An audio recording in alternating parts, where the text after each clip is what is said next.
एक संवैधानिक आयोग है, एक संवैधानिक संस्था है। और आयोग का मतलब ये है कि आयोग का मतलब सिर्फ अध्यक्ष नहीं होता।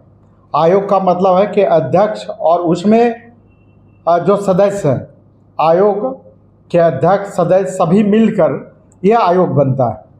और आयोग का हर निर्णय आयोग में शामिल लोगों के बहुमत से निर्णय होता है।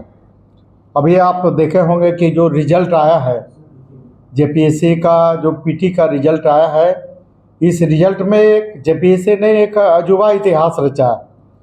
इस रिजल्ट में न तो कोई सदस्य का हस्ताक्षर है, न जो जेपीएससी के जो कार्यालय के जिम्मेवार पदाधिकारी जो जेपीएससी के सचिव होते हैं उनका सिग्नेचर है। तो आयोग में तो ऐसा पहली बार देखने को मिल रहा है कि आयोग का मतलब सिर्फ जेपीएससी का अध्यक्ष होता है, कोई पदाधिकारी या कोई सदस्य का कोई मतलब नहीं है।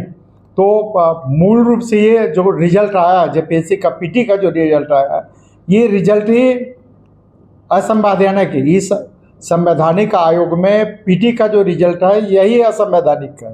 तो इस असंवैधानिक रिजल्ट पर सवाल उठना स्वाभाविक है।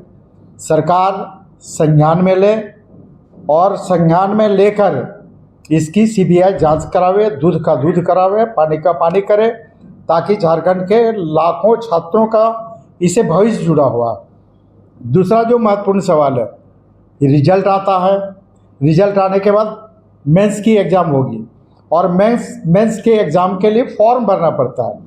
और फॉर्म भरने के लिए जो आरक्षित कैटेगरी के उम्मीदवार होते हैं, चाहे वो एससी हो, एसटी हो, ओबीसी हो, निश्चित रूप से इन्हें अपने जाति से संबंधित प्रमाण पत्र भी प्रस्तुत करने पड़ते हैं, चाहे वो जाति प्रमाण पत्र हो, आय प्रमाण पत्र हो, आवासीय प्रमाण पत्र हो, ओबीसी नॉन क्रीमी हो। तो ये प्रमाण पत्र बनाने पड़ते हैं और मेंस के आवेदन में ये सारे सबमिट करने पड़ते हैं।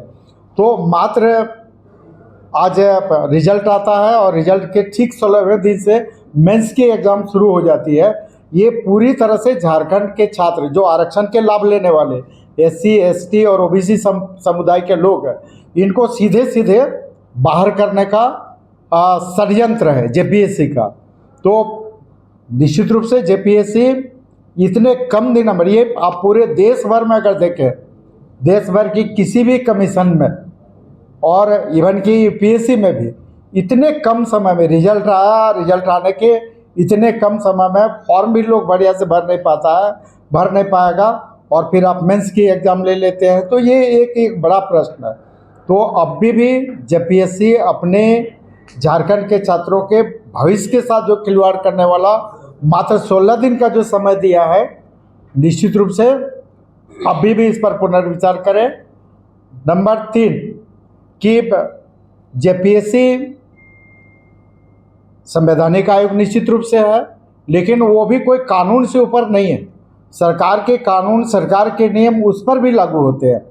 अगर आप लोग बात करें तो अब सबसे बड़ा झारखंड के लिए और जेपीएससी के लिए दुर्भाग्यजनक स्थिति है कि हम जो एजेंसी का चयन करते हैं, हम जो आउटसोर्सिंग कंपनी है, मतलब इतना महत्वपूर्ण गेजेटेड ऑफिसर्स का हम बहाली करने जा रहे हैं और जेपीएससी के पीटी का हो, मेंस का हो, उसको सवाल तक सिलेक्शन करने का हम उस आउटसोर्सिंग कंपनी को जिम्मा देते हैं। और उससे भी ज़्यादा कि उसका परीक्षा कंडक्ट करने के साथ साथ उसका रिजल्ट तक तैयार करने की जिम्मेवारी हम आउटसोर्सिंग कंपनी को दे देते हैं। और आउटसोर्सिंग कंपनी का भी कहानी यहाँ तो अजूबा रहा। जैसे आप जब बीपीएससी में बिहार में जो दागी कंपनी होती है, जिस पर एफआईआर होता है, जो जेल में चला जाता है, वही लोग यहाँ पर नाम बदल के दूसरे कंपनी से काम ले लेता है। तो अब अगर हम लोग बिल्ली को मांस की रखवाली करने दें तो उसका कितना रखवाली हो पाएगा बेहतर तरीके से, हम लोग सब समझ सकते हैं। तो एक ये महत्वपूर्ण मुद्दा है। दूसरा क्या है कि जब हम सिलेक्शन करें आउटसोर्सिंग कंपनी का, तो आउटसोर्सिंग कंपनी का सिलेक्शन होने के बाद हम उसको करोड़ों रुपया भुगतान करते हैं। मतलब इसका जब आउटसोर्सिंग कंपनी का हम जब चयन करते हैं तो चयन करने के लिए कोई पारदर्शी प्रक्रिया नहीं अपनाई जाती है। नियम है कि जब आयोग में है तो आयोग को जो वित्तीय नियमावली है, चूँकि उसमें करोड़ों रुपया इन्वॉल्व होता है, करोड़ों रुपये का भुगतान होता है, तो जो झारखंड वित्त नियमावली है उसका अनुपालन बिल्कुल होना चाहिए। जबकि जेपीएससी में आउटसोर्सिंग कंपनी के चयन में ये इन लोगों ने वित्तीय नियमावली का पूरे अवहेलना करता है। सरकार का जो नियम है उसका अवहेलना करना है। दो तरीका है, एक तो जो आउटसोर्सिंग कंपनी चयन करते हैं उसका दो ही तरीका है। एक तो आप ओपन टेंडर के माध्यम से, अगर आप ओपन टेंडर के माध्यम से नहीं करते हैं तो आप मनोनयन के आधार पर करें। तो मनोनयन के आधार पर करने का अधिकार जो वित्त नियमावली है उसमें सिर्फ कैबिनेट को है।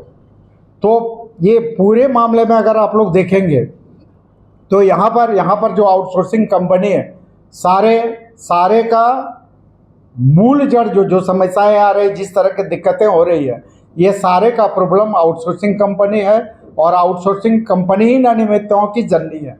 तो निश्चित रूप से ये पूरा ट्रांसपेरेंट सिस्टम जो जेपीएससी को अपनाना चाहिए, ये सिस्टम बिल्कुल ही नहीं अपना पाया।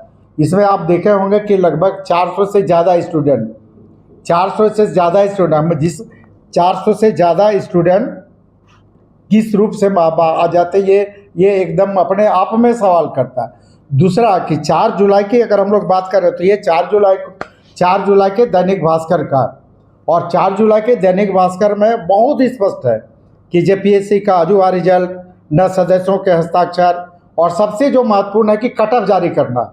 और कट ऑफ जो जारी है वो कैटेगरी वाइज करना है, हर कैटेगरी का अलग अलग होगा। जनरल का अलग होना है, एससी का अलग होना है, एसटी का अलग होना है, ओबीसी का अलग होना है। तो ये न तो कट ऑफ, और सबसे जिसकी हम लोग अभी चर्चा कर चुके हैं कि मात्र 16 दिन में परीक्षा। तो ये कई ऐसे विषय हैं जिस पर आप निश्चित रूप से सवाल उठता है।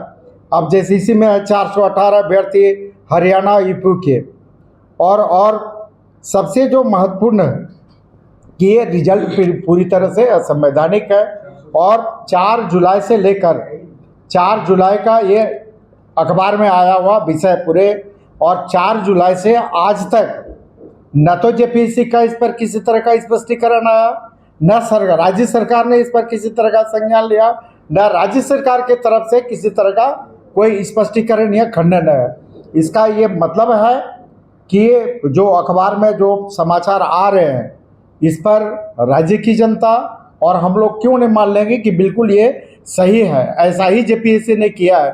तो जब जेपीएससी ने ऐसा किया है तो अभी भी वक्त है राज्य सरकार से, माननीय मुख्यमंत्री जी से, झारखंड के छात्रों की तरफ से आजसू पार्टी विनम्र अनुरोध करती है कि इस मामले का आप संज्ञान लें, और संज्ञान लेकर इसकी उच्च स्तरीय सीबीआई जांच कराइए, और जांच करा के आप दूध का दूध पानी का पानी करने का काम करिए।